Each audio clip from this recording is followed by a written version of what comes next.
Teammate, ready? Yeah. And Neg, are you ready? Then I shall begin. Ladies and gentlemen, as the world's moral and economic hegemon, the United States of America cannot allow the perpetuation of a system and a policy which principally violates the rights of workers and employers to have free contracts and which perpetuates and exacerbates upon the lack of economic competition in the United States economy today. Hello, my name is Samuel Pishkazi, and I have a first speaker on behalf of VF here to proffer to you the resolution that the minimum wage should be abolished. Now, we have 4 contentions, so let's hop right into it. We don't have too much time. Now, our first contention is that creating an artificial floor for workers' wages principally prices workers out of a job market and infringes upon a business's ability to maintain a profit. Now, Judge, small businesses do not run the same profit margins as large corporations. Why? Small businesses do not have the access to the same large economies of scale that large corporations do. Therefore, they inherently run smaller profit margins. Therefore, the implementation of a minimum wage, setting this floor, would impact small businesses more. Why? Because they're not able to maintain as much of a profit and pay their workers quite as much. Simultaneously, this keeps workers out of a job market. Why? Because they're not able to get a job at a certain wage, and for instance, maybe work more hours to compensate in the salary because the employer cannot afford it. Some evidence for this, Judge, is let's say a gas station. A gas station is a business which cannot be outsourced. You can't outsource a gas station. You can't automate a gas station. Or rather, they're not automated in the current state. In the Northeast, it's illegal to pump your own gas, so you need gas stations with manpower on them. A gas station in the Northeast runs an average of a 3% profit margin, and over 25% close within the first year, citing labor costs as a high factor in the closing of the gas station. So clearly this is an example of a local small business which cannot be exported, which is highly and negatively impacted by the current implementation of a minimum wage. Now, our second contention is that a maintenance of a minimum wage does not increase workers' income, but rather increases the amount of workers working part-time. Quite frankly, Judge, myself and my partner believe in a principle we like to call economic entropy. You cannot simply wave a wand and say the workers have more money, there is more money in the system. That's tantamount to printing money. It simply does not create more money. You cannot just say workers have more money. The business has a finite quantity of money which they can pay their workers, therefore they must compensate in some way because they cannot afford the wage increase. How would they compensate if not for firing and hiring less workers? Well, what they would do is they would cut back the hours of their workers, thus demoting them to part-time work. When workers are demoted to part-time work, they're moved lower on the corporate ladder, and as a result, they have less future opportunity for social and economic mobility. Thus, less people would have access to the American dream, and thus less people would have access to a higher position in the future to support their families. Some evidence for this is that after the minimum wage was raised in California, 330,000 jobs were shifted to part-time within the first month. Now, why is this applicable? Because it showed that when there was a shift in the wage, there was a loss in jobs. So therefore, we can infer that the same principle would apply on a lower scale with the current wage. Now, our third contention is that the minimum wage is not necessary to maintain workers' ability to bargain a wage and to protect workers' rights. Now, Judge, the nations of Sweden, Norway, Israel, and Denmark, none of them have minimum wages. They all operate strictly on collective bargaining systems negotiated by unions. And Norway, for instance, has an average worker payment of $25 an hour. Across all sectors, $25 an hour for workers are paid on average, and they don't have a minimum wage. Norway's GDP per capita is higher than America's, and all the other Scandinavian nations have GDP per capita in the 40,000s. So clearly these are economically prosperous nations with high levels of economic mobility, which are world-renowned for their workers' rights and for their social welfare programs and their overall quality of life, happiness of living. Norway ranks highest on the Human Development Index, and they don't maintain a minimum wage. Thus, without a minimum wage system, simply with collective bargaining, they still maintain a high quality of living for their people and for their low-income workers. Now, our final contention, Judge, even if you're to not believe the economic arguments and case studies which we have presented to you, the final point we have tying this all together is that the minimum wage is a violation of a principle of freedom of association and freedom of labor, which shall be elaborated on further in the case. Thank you. I now stand down for cross-examination.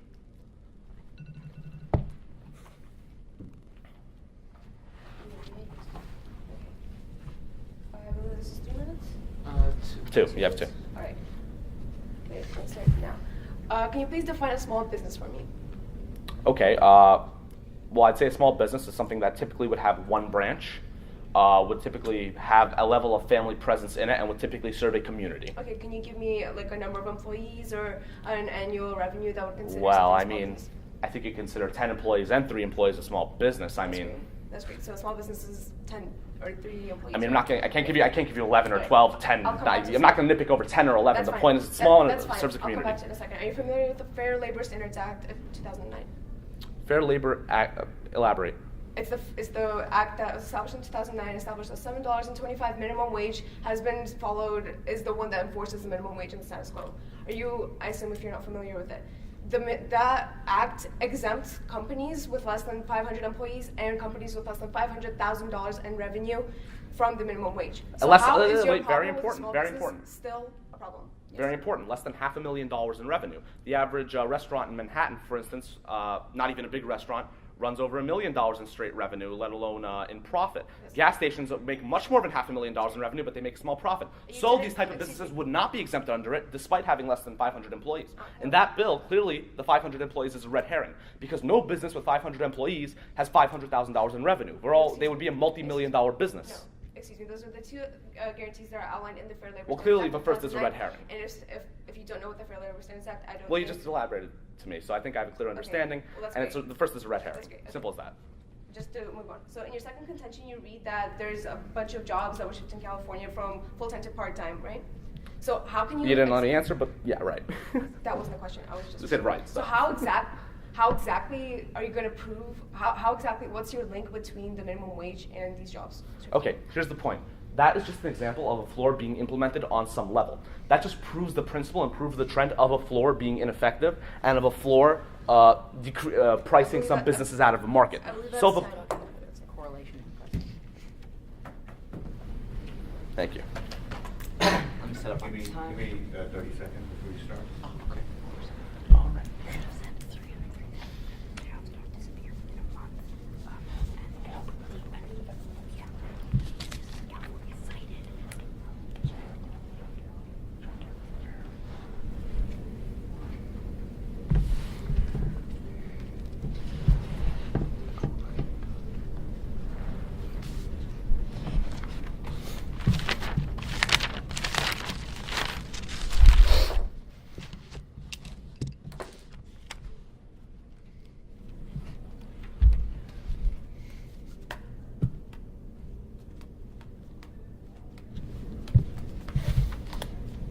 Okay. Opponents ready? Absolutely. Judge ready? I'll begin now.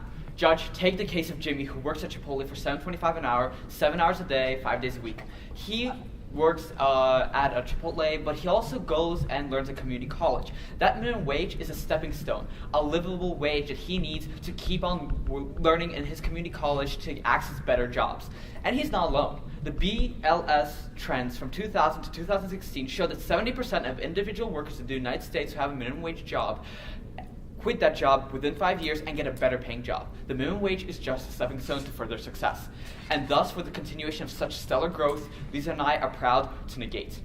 So let's define the minimum wage. The minimum wage is the federally administered $7.25 an hour set out by the FLSA, Fair Labor Standards Act in 2009. And let's add on to that definition with the WEC's legal definition. The minimum wage creates a minimum standard of living to ensure the health and well-being of workers. So in this debate, we need to look at two things. Achieving these aforementioned goals set out by the WEC's definition of helping workers, and second, the feasibility of the methods in this round. So a minimum wage intervenes in a potentially volatile and destructive for workers' free markets. Take the market for retail laborers. Without the minimum wage, they're going to be paid $4 an hour. This is not enough for them to survive. Here's where the government comes in, gives them $7.25 an hour, and ensures they can live off of that. The government ensures a minimal subsistence even if the market price for labor is below the minimum. And our American workers, they deserve to be paid this much. They don't deserve to be in sweatshop conditions. So what's the best way to ensure that our American workers are well paid? The minimum wage and only the minimum wage, Judge. There are two reasons for this. The first of which is authority.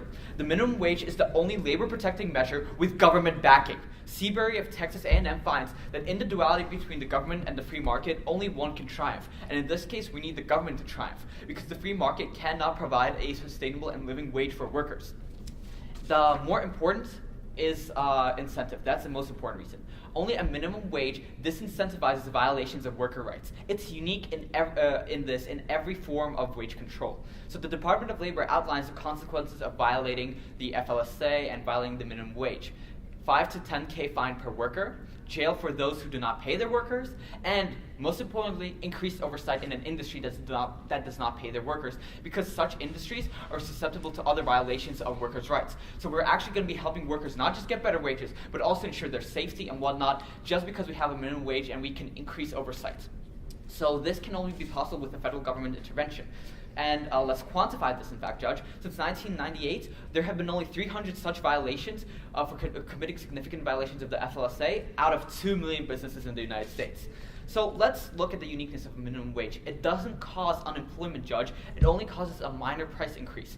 Let's look at a restaurant, for example. It's easier for an owner to raise prices by a dime than fire a worker, because they don't know what's going to be the effect of firing that worker or cutting hours, because they don't know how that's going to impact their business. But a dime isn't going to impact their business that much. It's just going to compensate for the minimum wage. And Jacobs from UC Berkeley quantified this, saying that prices are going to increase about 2% from the minimum wage, but at the same time, unemployment does not change. So let's look at the impact of the minimum wage. First of all, it increases the employment levels in the United States. The EPI in 1999 concludes that 40% of minimum wage earners are young people and 33% are married couples. Without the minimum wage, they have to lose their jobs and go on welfare.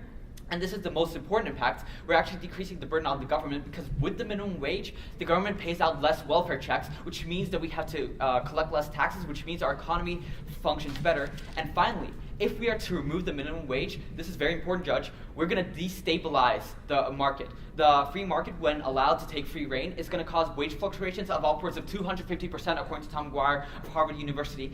Thus, we're going to make 28 million part-time workers have unstable jobs. We're going to tell them that now they cannot get a stable wage. This is really bad for them. So for all these aforementioned reasons, we negate. Thank you. I stand ready for questioning. 2 minutes on the clock. All right. Ready? Yes. Ready? Ready. All right. Ready? Yeah. Begin. All right. First of all, Matthew, how's your day going? Good. Good. All right. You suggested that the implementation of minimum wage increases employment. Can you please outline to me exactly how that works? Okay, so it has to do with the idea of welfare. So right now, the minimum wage provides just enough for, let's say, a small family to feed its children and whatnot. But if we don't have that minimum wage, we're going to see a decrease in wages, and therefore we're going to see... I asked you about wages. I said employment. Yeah. Because of the decrease in wages, they have to rely on welfare, because the welfare check is going to be more than a wage. Already, welfare is almost matching the wage. The wage is just above the welfare, so there's an incentive for workers to work. Without the minimum wage, there's no incentives for workers to work, because welfare pays more. All right, so you're suggesting to me forcing a business to pay above what they're able to afford a worker Saves would them taxes. Increase the amount of workers that they are able to hire, rather than decreasing Because the amount of workers they're saving taxes on welfare. So in fact, businesses don't. Okay, sorry. I go mean, ahead. they're paying taxes to the government, which go to welfare, so the government doesn't have to collect as many taxes. Okay, on so welfare. quickly. So we have case studies, Okay. quantifiable case studies, to suggest that employment actually decreases. I mean, what are these case studies? Could you elaborate? Because I'm pretty sure there are many other side effects. All right, sure. For instance, in the 1980s, when they increased the minimum wage, which inflation-wise even adjusted is much lower than it is now, we had also over a $50,000 change from full-time to part-time work in the state of New York alone. So clearly, we have quantifiable case studies to suggest that employment would actually decrease. So, if employment decreases, would that not instead put more people on welfare? I mean, here's the thing. It's a simple question. Would an employment decrease put more people on welfare? Not inherently, because... Not inherently. Oh, so the government wouldn't pay them unemployment benefits? No, here's the thing. You're asking a loaded question here. It's not really a loaded question. It's as simple as if there's more unemployment, are more people on welfare? It's as simple as that. You're talking about part-time jobs. There's going to be, because employers are going to, when the minimum wage goes up, employers want to divide their labor up more, because they want to figure out the exact effects. They're still going to have the same amount of hours hired. They're just going to shift workers to part-time. So you're not going to have, let's say, instead of one worker working, you're going to have 2 workers working on 2 part-time jobs. So the overall amount of hours is going to stay the same. And overall, sure, you're going to have, instead of working one job... You're not answering the question. You're jobs. instead trying to negate it on principle as opposed to listening to the actual case study. Based on the case study, employment goes down. So... listen, answer my question. If employment goes down, does welfare go up? It's as simple as that. Here's the problem with I'm your not question. asking you if employment goes down. I'm asking you if employment goes down. I'm not going to answer your question because you have a significant problem with your question. Neg is unresponsive. So you suggested Jimmy... And it's way over time. Okay. 40 seconds. All right. We'd like to take about 40 seconds. We'll take running from. Yeah. меня все изменяю тут, и тут нет, мне как-то просто вот я просто не начну отвечать на любые комментарии. Я пока на план принеси,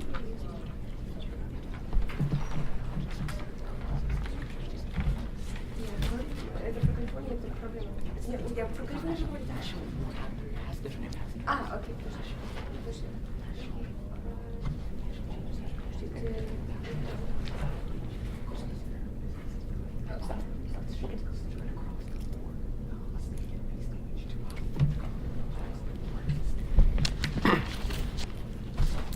Okay, that's 42 That was seconds. 42 seconds.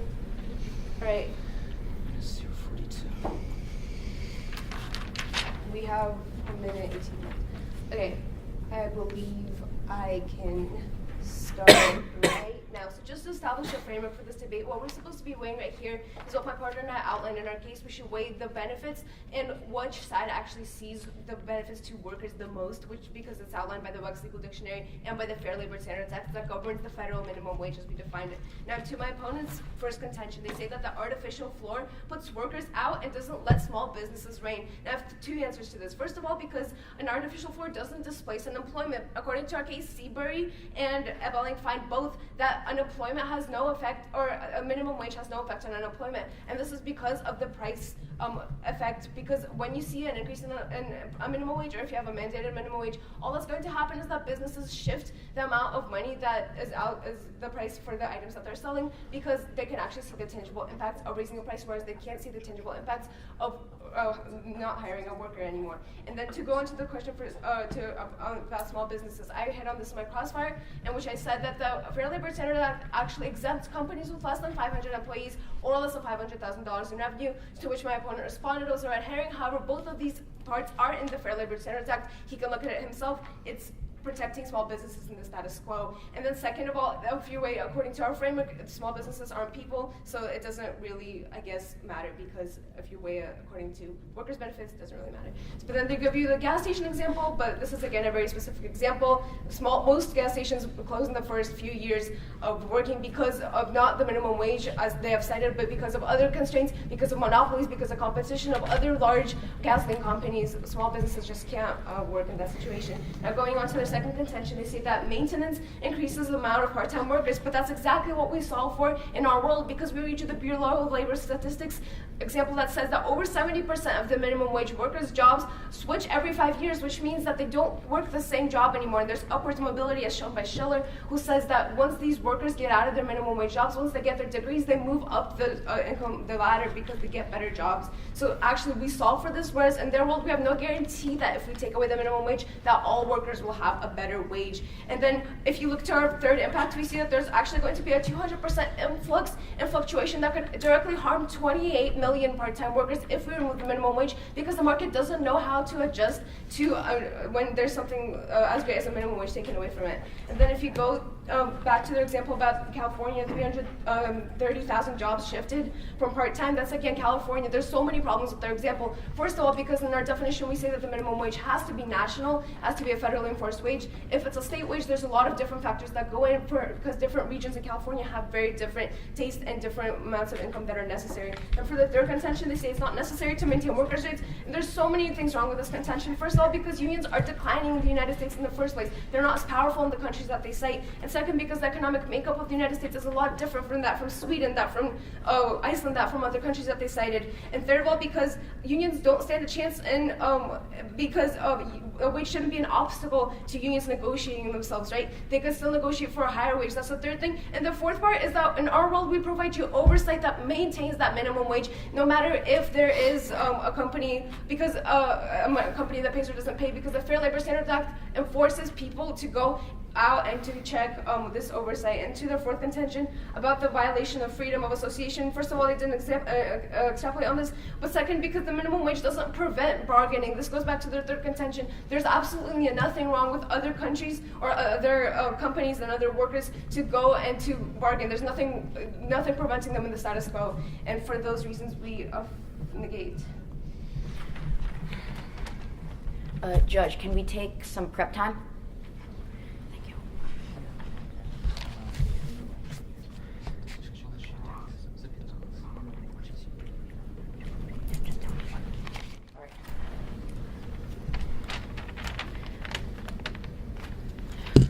Okay, I'm ready for cross-examination. Okay, so are you aware that in order for a business to have 500 employees and pay and have a break even with a revenue of $500,000 or less, they would have to pay each worker less than $1,000 per year? Are you aware of that? All right, I'm not arguing with you about the logistics. Just of yes this or no. act. Yes or no. Are you aware of that simple third grade level math?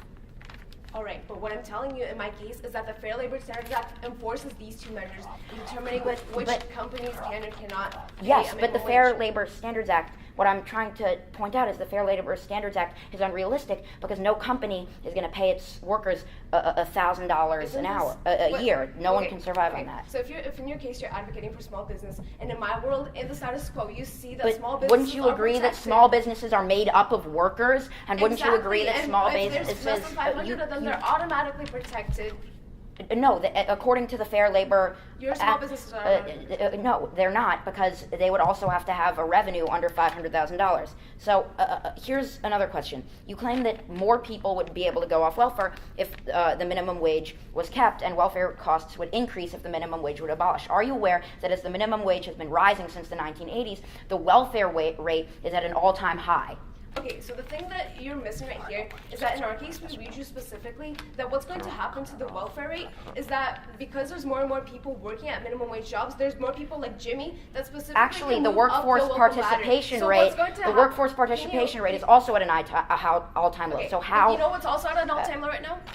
Structural unemployment. You know what that means? It means that there's Unemployment so doesn't many- account for people on I'm welfare. talking about So structural unemployment. That means unemployment that is due to the specific structure of the economy. But not workforce because of natural participation rate is features. a Okay, so see, the larger, thing more that's wrong with your encompassing labor force- statistic. We looked up your labor force participation rate. The thing that's different with the labor force participation rate is that if you take the average of all the different states That's due to fine. the minimum wage, it has not changed We'll over take the 30. last 100 years. I'll take 30 seconds. Hello, Judge. Now, let's talk about Jimmy, who works at Chipotle. The same person that that the negative side is claiming that they are trying to protect. There are hundreds of thousands of Jimmys in the state of California alone.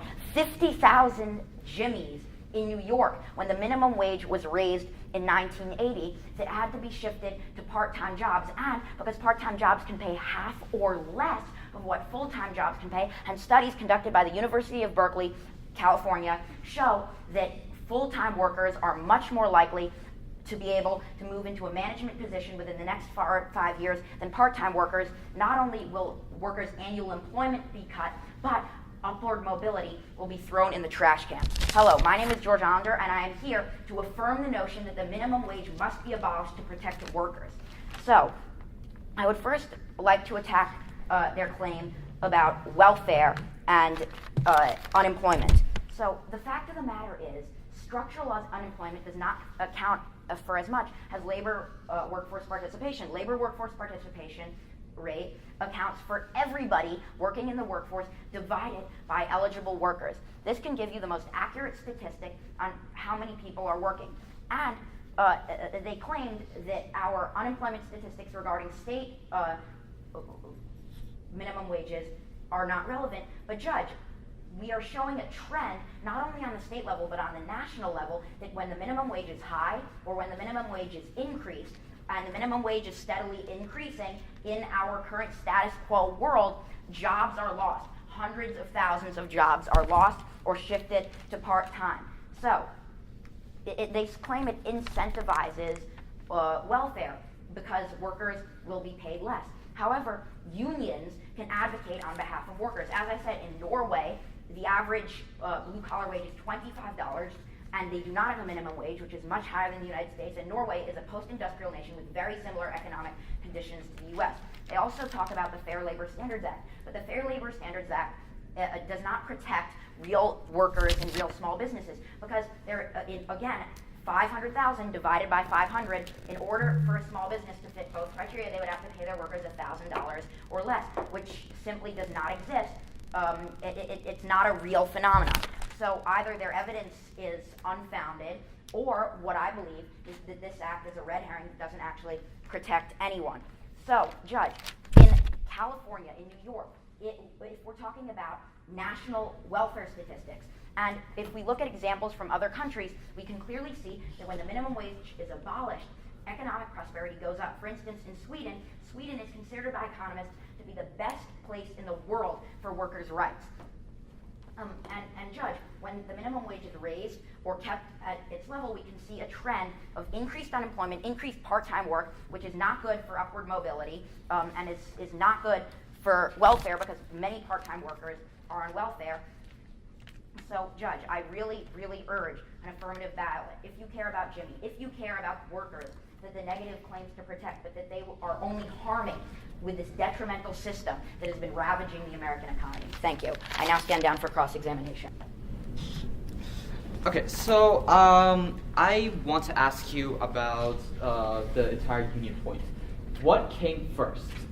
The fact that unions were strong in Sweden, or the fact that they didn't have a minimum wage? The fact that they didn't have a minimum wage. Sweden has never had a minimum wage. Well, that's actually where you're really, really wrong. They weren't able to keep on going. They would have been able to keep on going without a minimum wage because unions had to be strong first. That's how it was in America. No, you can look it up. A simple Google search can tell you that Sweden never had a minimum wage. So, but unions in Sweden have are not strong. Existed unions in since Sweden the are country of stronger than Sweden in the has U.S. Existed. But unions in Sweden have strengthened over time. So it stands to reason. Have they strengthened in the U.S.? Yes, actually. No. Yes, they Oh, have. no. Yes, unions Oh, protect no. much more rights than they did, say, back in the 1930s or back in the 1960s. Unions receive more government subsidies, and since we're talking about a theoretical world, it's very, very possible, and it would, in fact, make sense that union participation rates and thus union subsidies and union protection rights would increase. That's fascinating. Then abolish explain to me minimum why wage. recently we had so many union strikes fail, and the last great strike was back in 1919. Because the last we have time a we had minimum more than wage. 100,000 workers go out on the streets was in 1919. So we're talking about a world without the minimum wage, and I'm saying in a world without the minimum wage, unions would strengthen. No, And unions are weak right now. You need the unions first before you can get exactly. minimum wage. So no, The unions that's not have true. to be there first. Unions come also as a consequence. Strong unions come as a consequence of no minimum wage because Oh, so workers you're- automatically have more bargaining So- power because they can bargain for lower. Are you bargain for higher hours and a lower salary, such that they can have more upward mobility and actually better spending power because it has been shown that economy and GDP grows when the minimum wage is lower. Are you telling me that downtrodden, beaten workers who are earning now below the minimum wage can suddenly take up and organize when they haven't been? Are you suggesting when they that the haven't workers are been beaten by their employers? No, beaten down, not beaten like as in beaten up. Have been beaten down by their employers for the past 80 years that they can suddenly take up and organize when there hasn't been a massive labor strike in the U.S. since the 80s. The unionization rate in this country is the highest it has ever been.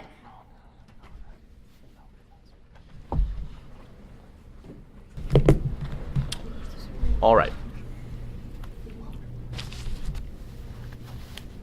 Judge, ready? Ready? Ready. All right, then I shall begin. Ladies and gentlemen, just a brief analogy to make to you. What do you prefer in regards to an accurate representation of whether or not it will rain? Would you prefer to go out on the day of and check if it is raining outside, or would you prefer to judge whether or not it will be raining based on a weather forecast a few days before? All reasonable people suggest that actually checking the day of with the raining conditions is a more accurate representation of what would happen.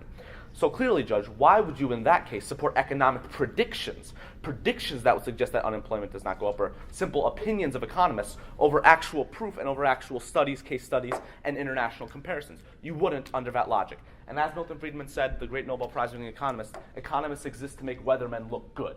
So, Judge, if you would trust it actually raining over a weatherman's prediction, you must trust actual case studies over economic predictions. Furthermore, Judge, they attack us on an issue of, the Fair Labor Act protects your small businesses. Well, to do the math, Judge, if a business was to pay $7.25 an hour for a full-time worker working 40 hours a week, they would be paid roughly $15,000 a year. Therefore, in order for a business making $500,000 revenue, they would have to spend all their revenue under a minimum wage system just to employ 33 workers. They would make no profit, and if it doesn't take into account profit, their profit margins would be much smaller, so that number would be substantially smaller than 33. So it does not protect small businesses, and it does not protect businesses which are local, community, etc. So on this, they don't win. That act is a mere red herring. They attack us on gas stations, saying gas stations, that's just one example of a business. Well, 50% of restaurants close within the first year as well. They operate minimum wage workers. The small business opening rate is the lowest since 1979 in the United States of America, and the minimum wage has been increasing steadily. And many business owners cite having to pay workers higher wages for a certain amount of hours as a big reason as to why they're not able to succeed. Furthermore, they attack us, it does not prevent bargaining. They say, we said it prevents bargaining. It does not prevent bargaining. You're telling me a legal limit on what you're allowed to be paid does not limit your negotiating power? It by definition prevents you from taking a certain wage for a higher amount of hours to take a certain job. It by definition prevents bargaining. And furthermore, if workers were to be paid less than that, or if workers under a minimum wage system wanted to be paid less than that, what would they have to do to get a job? What would they have to do? They would have to inherently be absent from all workers' rights because they would have an absence of all workers' rights. Why? Because they'd have to work off the books and would not be guaranteed any protection. So in their system, any worker who wants to get up in the world for whatever wage, what would happen? They would have to live without workers' rights, and they would not have the same upward mobility as they have in our world. We have case studies to prove our point. They simply have predictions to prove their point. Now they talk about welfare, how welfare would go up in our system because workers would be paid less. Well, here's the fact of the matter, Judge.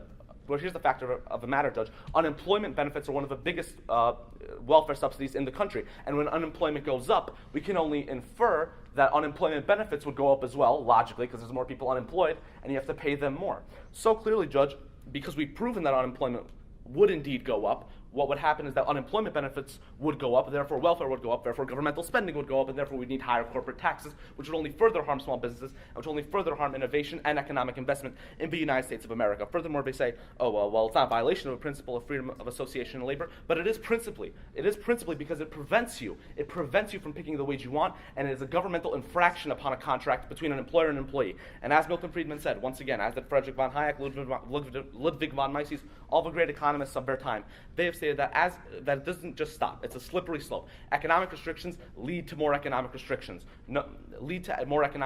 As is evident in the United States of America over time historically. There are more regulations now in small businesses than there ever were in any past history. And as economic regulations go up, it only results in more packages of restriction and regulation, and it only results in more anti-business sentiment. So clearly, Judge, what happens in a minimum wage system? Small businesses are affected. Employees are affected. Their right to negotiate their contract as they want is affected. Their right to their workers' rights is restricted because they'd have to work off the books if they wanted that wage. And in addition, workers' rights would actually be better protected in our system because we'd have more unionization membership, as there is in Sweden and Norway, because there is no minimum wage, and they'd have to organize themselves in order to bargain for higher wages. So clearly, Judge, their attacks on the Fair Labor Act defending small businesses, false. Their attacks on unemployment not going up, false. Their attack on them not infringing upon the right of a worker to negotiate their contract, false. And their attack on us not defending workers' rights, false. It is them who are attacking workers' rights by not allowing them to bargain the wage that they want, and by principally restricting them from the job market and from upward mobility. Thank you very much. I am Samuel Puchkadze once again, and I urge unequivocally an AF ballot. Thank you. Is this a 2-minute round? Yeah, that was.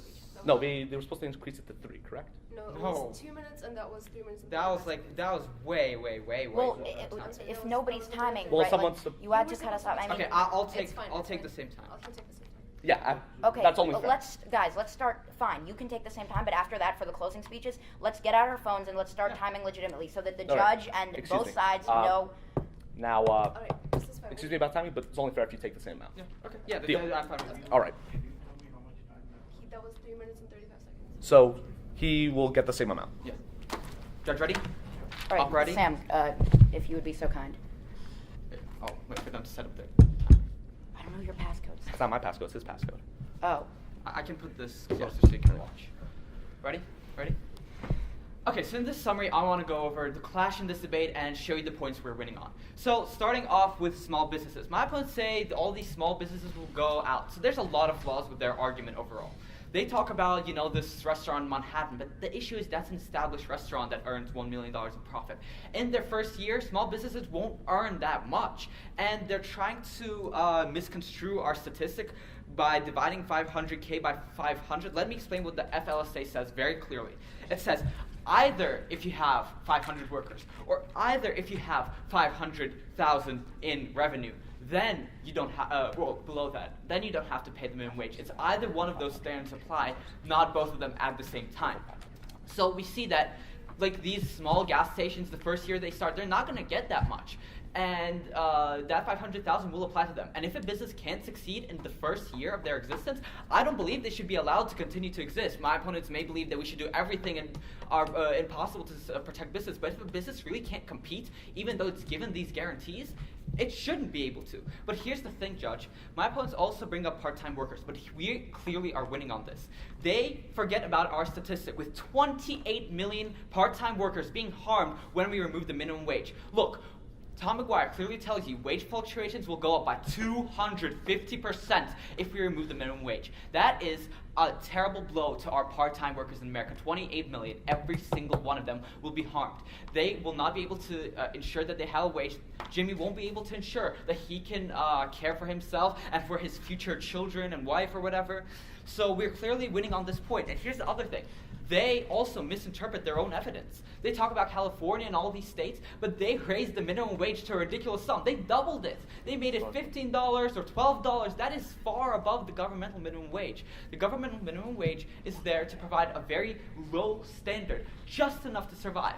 California and New York were going for a very different wage, a living wage, which is supposed to somehow reflect a much higher standard of living. So they're actually talking about a very different kind of wage. So now let's talk about unions. They love to bring up Milton Friedman and all of these free market economists. You know who they hate the most? They hate the unions the most. Those are the economists that were the primary union bashers. And guess what, Judge? In America, our unions have declined. Why have we signed CAFTA, NAFTA, and all of these trade agreements? Because the unions are weak. We used to have, sure, labor participation maybe a tiny bit up, but here's the thing, the unions aren't doing anything. They're stagnant. They're not going out. They're not going out on strike. We don't have the massive marches going through the streets saying, we are for workers' rights. We don't have that anymore in the U.S. And the minimum wage has nothing to do with this. Unions are just declining in the U.S. because of different factors. In Sweden and Germany, where they kept them strong, sure, they were able to not have minimum wage as much. But like in countries like the UK, France, when they tried to abolish the minimum wage, it was not going to go well because their unions were really weak. So let's look at the points we're actually winning on. They ignore the market fluctuations, which I just mentioned. They ignore the fact that we're protecting more than workers' wages. We're protecting workers' rights overall. They forget to mention this, and we're really winning on that. They ignore the fact that it's easier to raise prices than to fire workers, and that's what happens empirically. Whenever we raised the minimum wage in 2007 and 2006, it's not, as soon as we hit that, prices went up a tiny bit. It's not unemployment that increases. It's the prices that increase by a tiny bit. And workers overall, no one notices that. And we still win on welfare. That's, for all of these reasons, we are proud to negate. Thank you. Okay, I believe, that was negative defense, correct? yeah, can I set a timer? Yeah, go ahead. Thank you. I prefer to stopwatch, but... Sure, I'm sorry, I'm not familiar with this. Yeah. I get You it. can just set a timer for 2 minutes. Doesn't matter. All right. Finish your sentence whenever you go on. Thank you, sir. So, Judge, they talk about the minimum wage being a stepping stone for workers. However, when part-time work increases, workers are paid sometimes the equivalent of less than $4 an hour of a full-time job because their hours are cut in half or more. And we have shown that we win on unemployment and welfare because unemployment, along with unemployment benefits, increase. And when they talk about doubling the minimum wage, California did not double the minimum wage. And New York's, what they raised it to is, even accounting for inflation, of lower than what it is now. So when the minimum wage is high, workers do not have good benefits. And small businesses are the cornerstone of workers in this nation because small businesses are who pays workers, and small businesses give workers opportunity. So, Judge, also, when they're talking about unions being weak. Well, unions did not always exist in Sweden, but the minimum wage never existed in Sweden. Same thing with Norway. So it's clear to see that lack of minimum wage came beforehand. And the fact of the matter is, Judge, that when statistically, as shown by these countries and countries like Israel, when the minimum wage is abolished or when the minimum wage does not exist, then unions become stronger because more workers unionize, so unions get more government subsidies. So, Judge, when we're talking about workers' wages, we clearly win because workers are making more overall, the economy is stronger overall, workforce participation is at an all-time low, as the minimum wage is at an all-time high, and we can see points during, for instance, the 1970s when the minimum wage was low. Unions were strong, as my partner stated, in 1979, and wages, as in annual salaries, were higher. So, Judge, if you care about Jimmy, if you care about the worker next door, if you care about millions of families in this country, I urge an affirmative ballot. Thank you. We have a minute. Yeah, we have like a. Okay, we No, took. we took 42. We took 42, So and then we we have took like 2 minutes each. some more time. We take- Yeah, we took like 20 seconds. To nasz impact 20 milionów ludzi i po prostu słuchaj, nie mówię nam Just say workers' rights overall. Yeah. Okay, so quickly, just an off the clock. I'm gonna go over the 2 main points on which we're winning in this round, and then supplement with the additional points. Off the clock? Yeah, we've been doing this for like all of our rounds. Off the clock or not. You just say what you're gonna. No, everything has to be on the clock. All speeches, every statement that somebody makes is on the clock. Okay. Alright, I'll just not finish it. Okay, to start, my partner and I are winning on 2 main things in this round. The first is on part-time workers. Now, my opponents like to bring up the 300,000 people in California. They like to bring up all these numbers about the living wage and about different wages instituted across the country. But what they're missing here is that wage is not the cause of the part-time worker shift. In fact, over 70% of the workers on the minimum wage currently are part-time workers. So what we see in our world is that these kinds of people are protected because it prevents, the minimum wage prevents the fluctuation that would ensue if we remove the minimum wage. As we give you in our third impact, McGuire says that there could be a 250% increase in wage fluctuations. Now what this means is that businesses won't know how to determine the wage for their workers, and therefore there's going to be people that earn $2 an hour, there's going to be people that earn $4 an hour. Everyone's quality of life is going to go down, and we saw for 28 million people in our world, they give you the number of 330,000. So if anything, just vote for us based on that number. And then the second point is welfare, because they like to bring up small businesses, but the thing is that even if small businesses pay less taxes, they get a little bit more revenue. It's just a zero-sum game. It's the same benefit that these small businesses get that large corporations get because of their exemption from the minimum wage or the lack thereof. So in our world, we create jobs because we take people that would be working $4 an hour and give them $7 an hour, and we give them people like Jimmy who can work at Chipotle and who could also go to a community college and get a more supplemented level of education to get him a better job. So in our world, we solve for welfare, whereas our opponents do not guarantee any sort of protection for people on welfare. Then to go on to the points that we are clearly winning on. So also, we established, first of all, a wage floor, because let me give you exactly the reasons why this will protect workers. First of all, because this wage floor makes it so that no companies could pay less than $7.25, and this does not lead to unemployment, which my opponents like to say. What this leads to is a minute income rise in it leads to a rise in prices, and what that leads to is an overall amount of people being the same income, earning the same income, and that is why you should vote for neg. Great debate. Good debate. Yeah, we're done.